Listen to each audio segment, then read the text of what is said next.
We forgot to invite your wife, Dad said, as if he were talking about napkins. Then he slid the black leather bill folder across the table. But you can still pay for the family reunion dinner. I looked down. $5,100 for one dinner. For a family reunion my wife had been deliberately excluded from. Before I could speak, my sister Claire leaned back, lifted her wine glass, and smiled. Honestly, Felix, she said, loud enough for everyone to hear, Maya wouldn't have fit in anyway. The table went quiet. Not shocked quiet, waiting quiet. My uncle stared at his plate. My mother adjusted her bracelet. My cousin Greg looked into his wine glass like it might save him. Dad kept 2 fingers on the bill, tapping lightly, waiting for me to remember my place. Felix pays. Felix fixes. Felix keeps peace. Felix never embarrasses the family. I looked around the private dining room at Meritage, one of the most expensive restaurants in the city. 26 relatives sat under warm golden lights, surrounded by empty wine bottles, seafood towers, lobster shells, steak plates, desserts, and coffee cups.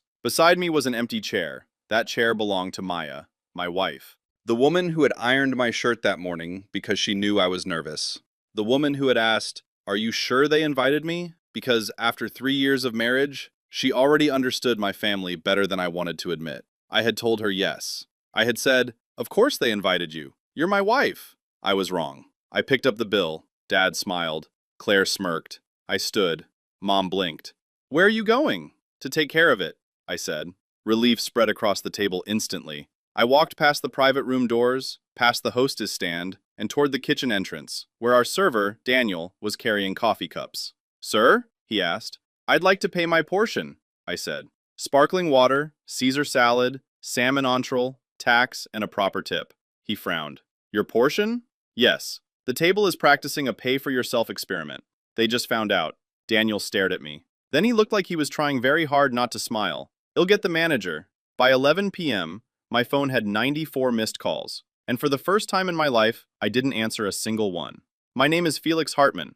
I'm 36 years old, and I'm a real estate agent. Not the television kind, who sells glass mansions while wearing designer suits and pretending a cracked foundation has character. I built my career the hard way. Rainy open houses, cold calls, buyers who cried in parking lots after losing another offer, sellers who blamed me because the market did not worship their ugly kitchen. Real estate taught me pressure, patience, and how to smile while people asked for miracles. In other words, it prepared me perfectly for my family. Money in my family always flowed one way, away from me. My father Martin called me dependable. My mother Elaine said I had a generous heart. My sister Claire said I was lucky with money, as if commission checks fell from the sky while I slept. When I closed my first big sale, Dad needed help fixing his truck. When I had my best year, Mom needed dental work. When Claire quit her job to start a luxury candle business, I gave her $8,000. She called it a loan for 3 weeks. Then she started calling it support. The business failed in 6 months. The candles smelled like vanilla, smoke, and bad decisions. But somehow the debt became rude to mention. My parents were not helpless.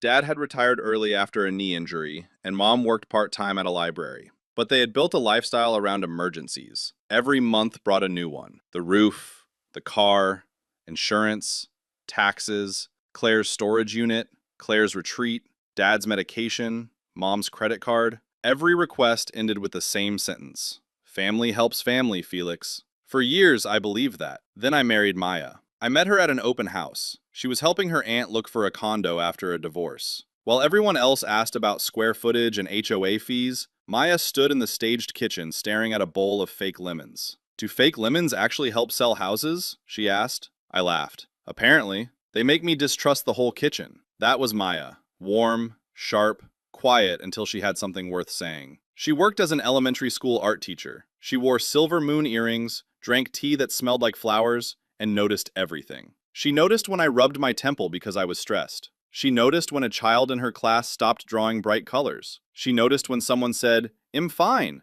and meant the opposite. My family noticed one thing about her. She was not useful to them. The first time they met her, Mom hugged her too tightly and said, "You're so pretty," in a natural way. Claire looked at Maya's handmade earrings and said, "That's cute. Very craft fair." Dad asked what her parents did before asking anything about her. Maya answered politely. Her mother was a nurse. Her father owned a small repair shop. Dad nodded as if he were accepting information from a form. My family did not openly hate Maya. They dismissed her. At Thanksgiving, Maya brought homemade tiramisu. Claire said, "Oh, I'm careful with homemade desserts. You never know about people's kitchens." Then she ate 2 slices when she thought nobody saw. When Mom complained about being overwhelmed, Maya helped organize her pantry. 2 days later, Mom told Aunt Linda, Maya is sweet, but she can be a little controlling. When Dad complained about his knee, Maya found a physical therapist covered by insurance. He went twice and said the therapist did not understand real pain. Maya never shouted. She never demanded I cut them off. She never told me what to do. But one night, after I transferred $2,000 to Claire for business expenses, Maya sat across from me at our kitchen table and asked, Felix, do they love you, or do they love what happens when they need you? I got defensive because truth feels like an attack when you are not ready for it. They are my family, I said. I know. They raised me. I know. They would be there for me. Maya looked at me for a long moment. Then she said, I hope so. I hated that answer because some part of me already knew. The family reunion was Claire's idea. She called it the Hartman Legacy Dinner, which should have been enough warning. We haven't all been together in years, she said on a group call. Grandma would have wanted this. Grandma had been dead for 6 years, and Claire had visited her twice in hospice. Still, everyone agreed. Then Claire picked Meritage. I almost laughed. Isn't that expensive for a family dinner? I asked. Dad answered before Claire could. It's one night, Felix. Don't be cheap. Cheap. That word always appeared when someone wanted me to pay for something I had not chosen. Them not being cheap, I said. Him saying everyone should know the cost before agreeing. Claire sighed. Some of us want one nice night. Then some of us can pay for it. The call went silent. Mom finally said, We'll figure it out later. I should have known what that meant. The week before the dinner, Maya asked, What time should we be there? 7, I said, checking messages from a client. She paused. Can you forward me the group chat? I looked up. What group chat? The reunion chat. Greg's wife mentioned it. Everyone has been voting on appetizers. My stomach tightened. I texted Claire. Hey, Maya isn't in the reunion chat. Can you add her? 3 dots appeared. Disappeared. Appeared again. Oh, I thought you were coming solo. I stared at the words. Why would I come solo? She is my wife. Claire replied, It is mostly Hartman's. Dad wanted it simple. Simple? Apparently my wife was complicated. I called Dad. He answered with a grunt. What? Why wasn't Maya invited? A pause. Then the sigh. The one that always made me feel 12 again. They don't start drama. Where I'm asking a question. We didn't think she'd be comfortable. That's not your decision. Felix, she always looks uncomfortable. Because you make her uncomfortable. His voice hardened. Careful. There it was. The warning. The invisible leash. I looked across the room at Maya, who was pretending not to listen while watering a plant that did not need water. She's my wife, I said. If she isn't invited, he's not coming. Dad exhaled sharply. Fine. Bring her. Fine. Not sorry. Not of course. Fine. I told Maya she was invited. I did not tell her how. That was my cowardice. On the night of the dinner, Maya came out of our bedroom wearing a navy dress and the silver moon earrings from our 3rd date. How do I look? She asked. Like the best person in that restaurant, I said. She smiled, but it faded when my phone buzzed. Claire, running behind with seating. Maybe come around 7:45? I frowned. Maya saw my face. What? Claire says seating is delayed. At the restaurant? Apparently. Maya watched me for a second. Call the restaurant. I almost argued. Instead, I called. Meritage, how may I help you? Hi, I'm calling about the Hartman reservation. Has the party been seated? One moment, sir. Soft piano music played. Then the hostess returned. Yes, sir. The Hartman party was seated at 7 in the private dining room. I closed my eyes. Thank you. When I looked at Maya, she already knew. They're seated, I said. She looked down at her dress and smoothed the fabric once over her hips. That small movement hurt more than tears would have. I'm sorry, I said. She nodded. There were a dozen things I should have done. I should have stayed home. I should have ordered takeout. I should have chosen my wife right there. Instead, I said, I'm going to handle this. Maya looked at me. Felix? I need to hear them say it. You already know. I know. She stepped closer and touched my chest. Then don't forget who you're coming home to. I drove to Meritage alone. The private dining room doors were open when I arrived. Laughter spilled into the hallway. Claire saw me first. Felix, you made it! Dad raised his glass. There he is! Mom kissed my cheek. You're late, sweetheart. I did not sit. Where's Maya's place? The room cooled. Claire blinked innocently. Oh, she came? No, because you told me seating was delayed. Ooh, Aunt Linda looked at Claire. Dad set down his glass. The Felix, not here. Ooh, where is her chair? Ooh, Mom reached for my arm. Honey, it was a misunderstanding. Ooh, Maya once told me that in my family, the misunderstanding meant we got caught. Ooh, I looked at Claire. She gave a dramatic sigh. I didn't think she'd want to come. She's always so stiff at family things. She's stiff because you talk around her like she's furniture. Ooh, Claire's mouth tightened. Dad's voice dropped. Sit down. Ooh, for 36 years, that tone had worked. And I hate admitting this, but I sat. Dinner continued like nothing had happened. That was the worst part. Nobody apologized. Nobody asked about Maya. Nobody even pretended to feel guilty. They just kept eating. Claire ordered another seafood tower. Dad ordered another bottle of wine. Mom told Aunt Linda to try the lobster because the Felix knows people here, who I did not know people there. I knew one assistant manager because I had helped him rent an apartment years earlier. In my family, that was enough to turn me into the official host. I barely touched my food. I watched them instead. I watched people I had helped for years laugh under warm lights while my wife sat at home in a dress she should have worn beside me. Then dessert came. Then coffee. Then the bill. Daniel placed the black folder near Dad. Dad opened it, glanced at the total, and slid it toward me. Well, he said, smiling like this had been settled before I arrived. Since you're the big real estate man, why don't you take this one? Consider it your contribution to keeping the family together. I looked at him. You invited everyone here. You were doing well. I didn't offer to pay. Mom stiffened. Felix, don't embarrass your father. Claire gave a short laugh. He's not embarrassing Dad. He's embarrassing himself. Dad tapped the folder. We forgot to invite your wife, he said. But you can still pay for the family reunion dinner. Then Claire smiled. She wouldn't have fit in anyway. Something inside me went completely still. Not angry. Still. I picked up the bill and stood. The whole room watched me walk out. Near the kitchen, Daniel looked nervous when I approached. I'd like to pay my portion, I told him. The table said one person was covering everything.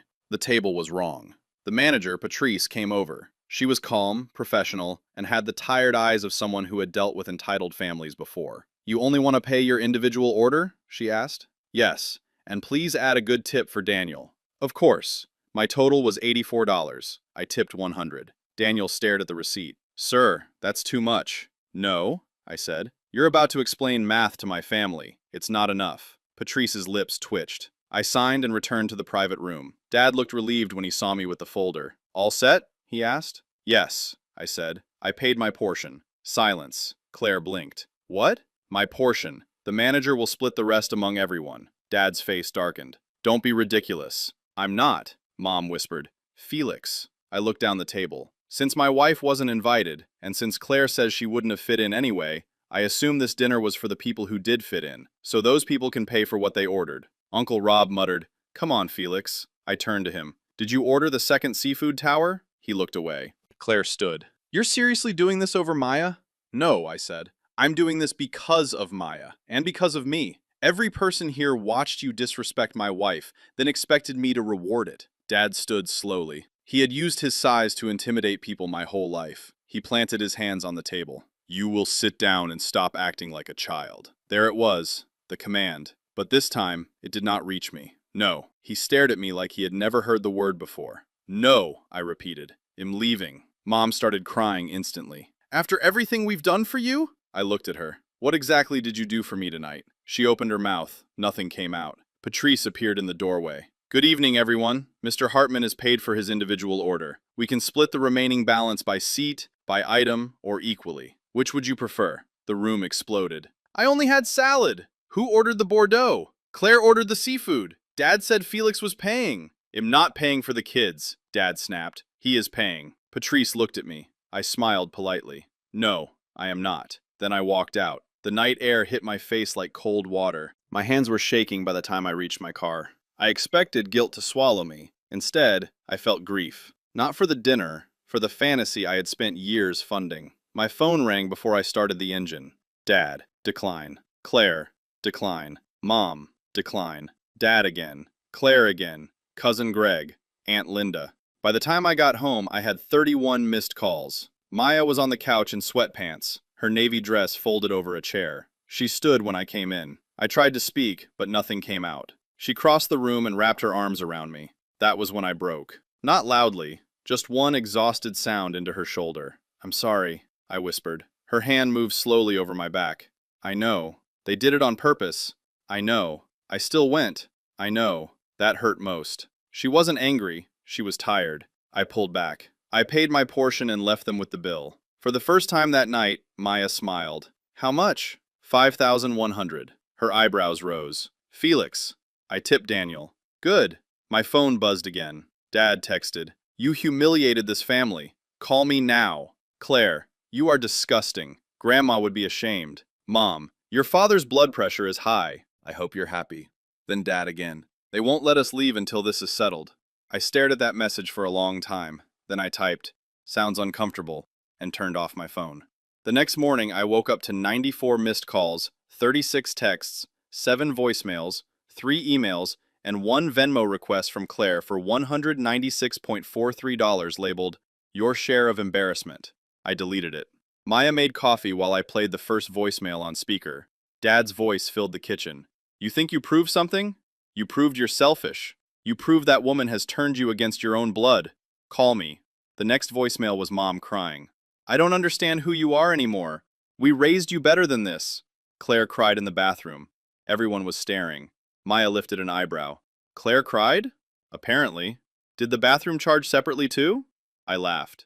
It came out before I could stop it. Then Maya laughed too, and suddenly we were both laughing in our kitchen while my mother's voicemail played in the background about betrayal. Then came Claire's message. You're pathetic, Felix. You let your wife control you because she's insecure around us. She doesn't fit in because she doesn't try. She sits there with those dead little teacher eyes like she's better than everyone's. Maya reached over and stopped the recording. The laughter died. I stared at my phone. Him done, I said. She looked at me. I mean it, I said. Done. And I was. That morning, I opened my banking app and canceled every recurring transfer connected to my family. $700 a month to Mom and Dad for household support, $300 to Claire for her storage unit, $150 for my cousin Derek's phone bill, which I had somehow been paying since he was 22. He was 30. Then I searched my bank records. Over 5 years, I had given my family more than $83,000, not including dinners, not including gifts, not including emergency cash. $83,000. Maya sat beside me as I stared at the number. I could have taken you to Italy, I said. I know. I could have paid more toward our mortgage. I know. I could have hired help when you were sick. She placed her hand over mine. Felix, don't turn regret into another way to punish yourself. I closed my eyes. I let them treat you like you didn't matter. Yes, she said softly. I opened my eyes. No comfort lie, no softening, just truth. And now? She asked. Now they learn.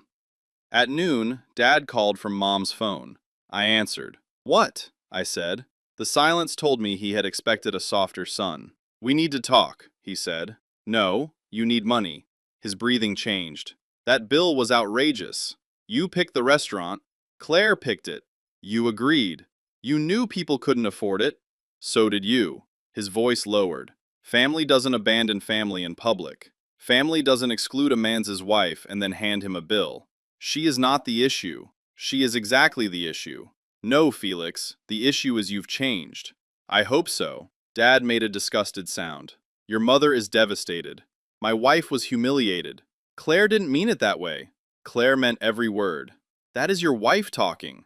No, I said. That is your son finally listening to himself. He went silent. I continued.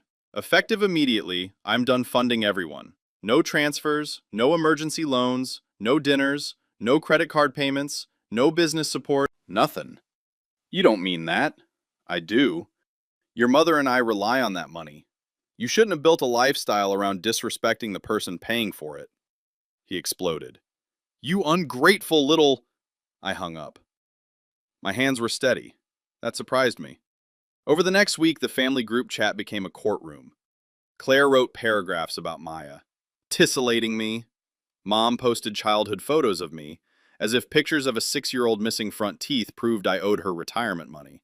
Dad stayed mostly silent, which meant he was privately calling relatives. Then Aunt Linda messaged me. I don't agree with how Claire talked about Maya, but leaving everyone with the bill was harsh. I replied, Did you know Maya wasn't invited? She did not answer for 10 minutes. Then, Claire said Maya didn't want to come. There it was. The lie. I sent screenshots. Claire telling me to come late. The restaurant confirming they had already been seated. Dad telling me not to start drama. Aunt Linda replied, "I'm sorry, I didn't know." That was the first apology I got. Not from the people who owed it most.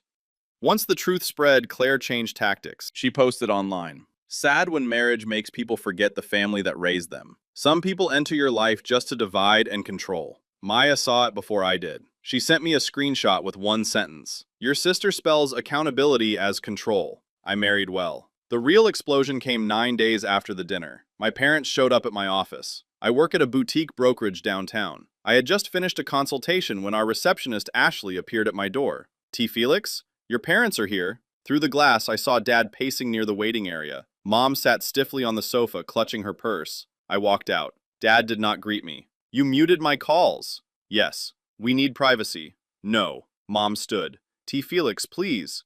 I'm at work. Dad stepped closer. This is important. So are my clients. Mama's eyes filled. We may lose the house. That sentence would once have broken me open. Now I only felt tired. Why? Dad looked away. Mom whispered, "We're behind." How far? 3 months. I stared at them. I gave you money for the mortgage. Dad snapped. It helped. How much are you behind? Mom looked at the floor. 9,000. I let out a humorless laugh. Dad pointed at me. Don't laugh at your mother. Where did the money go? Neither answered. Then I knew. Claire. Mom started crying harder. She needed help with packaging and marketing. Her business was so close, Felix. You gave my mortgage money to Claire for candle boxes? She's your sister. And I'm your son. Dad leaned in. If you had just paid for the dinner like a decent son, none of this would be happening. That was when I understood. The dinner had not only been entitlement, it had been a test. They needed to know I was still controllable before asking for the next bailout. I'm sorry about the house, I said. Hope flashed in Mom's eyes. Then I finished. But I'm not paying. Dad stared at me. I can help you call the lender. I can explain options, but I will not give you money. Dad's voice went low. You sell houses for strangers all day, but you won't save your parents' home. I already tried. You spent the money. Mom sobbed into her hands. Dad grabbed her arm. When this falls apart, remember you chose that woman over us. I looked him in the eye. No, I chose my wife over being used by you. He flinched. Then he stormed out. Ashley came over after the door closed. Should I say you are unavailable if they come back? Yes. She nodded. Then she said quietly, for what it's worth, your wife sounds lucky. I shook my head. No, I'm the lucky one. I just forgot to act like it. That night, I told Maya everything. We sat on the back porch wrapped in blankets. She listened without interrupting. When I finished, she stared into the yard. I don't want to be the reason you lose your family, she said. You're not. That's what they'll say. They've said worse. She looked at me. I never wanted you to cut them off for me. I wanted you to stop cutting pieces off yourself to keep them warm. That sentence stayed with me. The fallout was ugly. People who benefit from your lack of boundaries do not celebrate when you develop them. Claire tried guilt first, then rage, then public embarrassment, then fake concern. She sent an email titled, I miss my brother. It started with childhood memories and ended with a request for $4,200 to stabilize her inventory. I did not reply. Mom left voicemail saying she could not sleep, then texts about Dad's knee, then a photo of him in a recliner with an ice pack. Like, suffering came with a payment link. I did not reply. Dad sent one message. You are no son of mine while you let us struggle. I almost answered. Maya stopped me. Wait 1 day. So I did. The next day, the message looked different. Not powerful, desperate. I deleted it. Months passed. Without my money, things changed quickly. Claire closed her candle business and announced she was pivoting into lifestyle consulting, which meant posting quotes about abundance while living in my parents' guest room. Dad took a part-time dispatch job after telling everyone for years his knee made work impossible. Mom sold things from the garage online, including a treadmill I bought Dad for Christmas because he swore he was getting serious about health. They did not lose the house. That part matters. For years, they had made every problem sound like a cliff. One missed payment from disaster, one refusal from ruin, one no from death. But when I stopped rescuing them, they did not collapse. They adjusted, loudly, angrily, dramatically, but they adjusted. Meanwhile, my life became quiet. At first, the quiet scared me.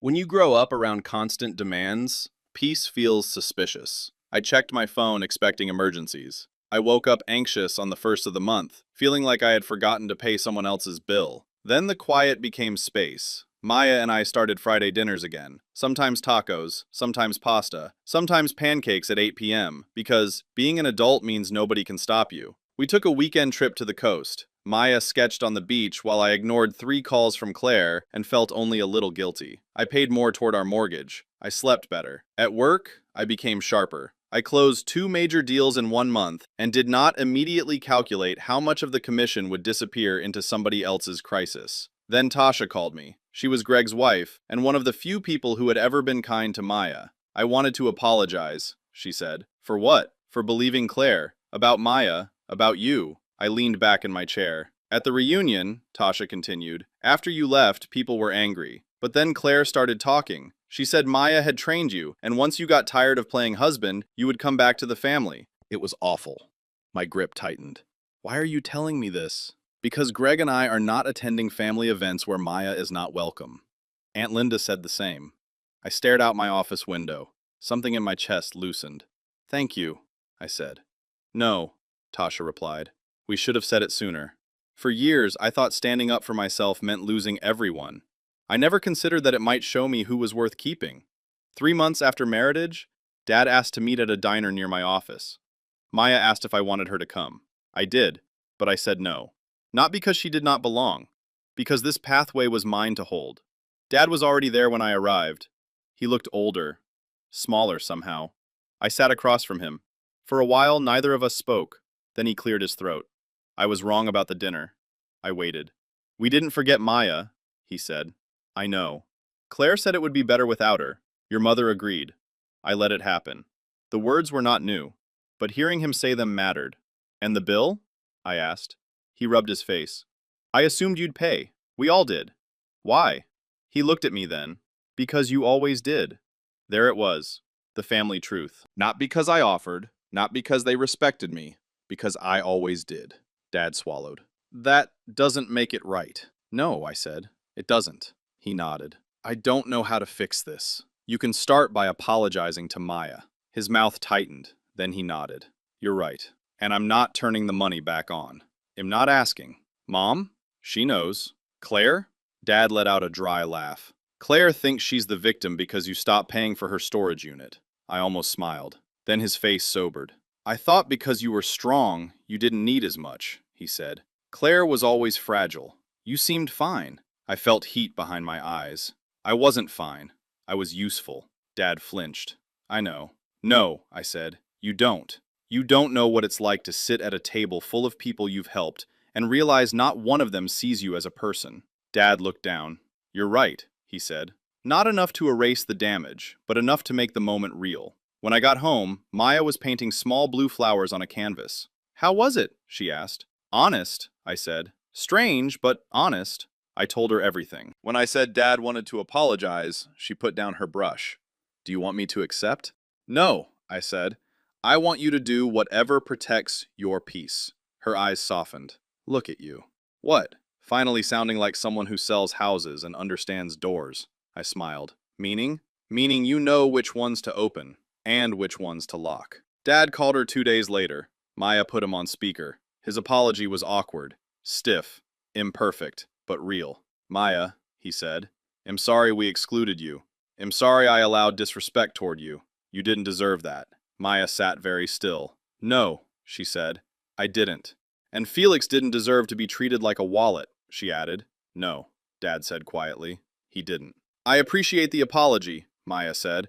I'm not ready for dinners or holidays, but I appreciate it. I understand, Dad said. After they hung up, she cried. Not because everything was fixed, because someone had finally admitted it had been broken. Claire never really apologized. 6 months later, she sent a text. I'm sorry you felt unsupported during the reunion situation. I replied, that is not an apology. She did not answer. That was fine. Some people would rather lose access to you than lose the story where they were right. 1 year after the reunion, Maya and I went back to Meritage, just us. I requested Daniel as our server. He recognized me immediately. The pay-for-yourself experiment guy, he said. Maya burst out laughing. I covered my face. Yes, I said. Unfortunately. Daniel leaned closer. For what it's worth, after you left, Table 12 split into 4 different arguments. Someone tried to pay with a gift card from another restaurant. Maya laughed so hard she had to wipe her eyes. I ordered salmon again, mostly for symbolism. Maya ordered lobster risotto because healing should taste expensive. When the bill came, Daniel placed it between us with dramatic caution. I reached for it. Maya put her hand over mine. "No," she said. I froze. She smiled. "We pay this one together." So we did. Not because I had to. Not because she expected it. Because partnership is not one person bleeding quietly while everyone else eats. Partnership is choice. That night, walking to the car, my phone buzzed. A text from Dad. "Your mother and I are going to dinner Saturday. Just us. Budget place. Hope you and Maya are well." No request, no guilt, no emergency. Just that. I showed Maya. She read it and handed the phone back. "That's something," she said. "Not everything. No, but something." I looked back through the restaurant window at the warm lights and white tablecloths. For years, I thought being a good son meant never letting anyone feel discomfort. I thought love meant rescue. I thought if I paid enough bills, covered enough dinners, and swallowed enough insults, my family would finally see me as someone worth respecting. But respect that has to be purchased is not respect. It is rent, and I was done paying to belong in rooms where my wife was not welcome. My family forgot to invite Maya. Then they remembered I had a wallet, so I reminded them they had their own. It cost me 94 missed calls, months of guilt, and the fantasy that my family had ever been fair to me. But it gave me something better, a quiet home, a stronger marriage, and a life where love no longer arrived folded inside a black leather bill folder. My name is Felix Hartman. I'm a real estate agent. I know the value of a good home, and mine is wherever Maya has a chair beside me.